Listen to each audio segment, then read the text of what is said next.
Imported हुकूमत का एक और चाहतकंडा इमरान खान के chief of staff Shahbaz Gill को गिरफ्तार कर लिया गया। उन्हें इस्लामाबाद से गिरफ्तार किया गया। असिस्टेंट के मुताबिक शहबाज गिल को हथकड़ी लगाई गई, घसीटा गया, उनकी गाड़ी का शीशा तोड़ा गया। शहबाज गिल के खिलाफ बगावत पर उकसाने का मुकदमा दर्ज कर लिया गया है। शहबाज गिल को सुबह 8:30 बजे जज Umar Shabbir judicial magistrate west की अदालत में पेश किया जाएगा। मुआशी और इंतखाबी मैदान में नाकाम, हुक्मरानों की असल मसाइल से अवाम की तवज्जो हटाने की कोशिश। इमरान खान के chief of staff Shahbaz Gill को इस्लामाबाद से गिरफ्तार कर लिया गया।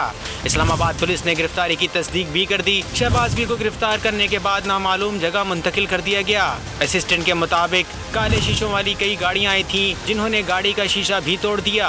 गिल साहब को उतारा है, शीशे भी उनके गाड़ी के तोड़े, क्लाशनकोव के बटों से उनको उतारा है, लाते उनको भी मारी है, कड़िया पहना दी है, उनको बिठा के गाड़ी में। कुछ 15 से 20 गाड़ियाँ थी और सारी प्राइवेट गाड़ियाँ थी, कोई नंबर प्लेट नहीं था, कोई शीशे, कोई ब्लैक शीशे तो उनके।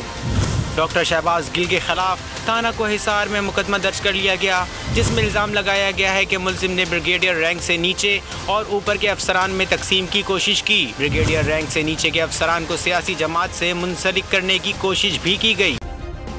सब्सक्राइब करें और बेल दबाएं ताकि कोई खबर रह न जाए।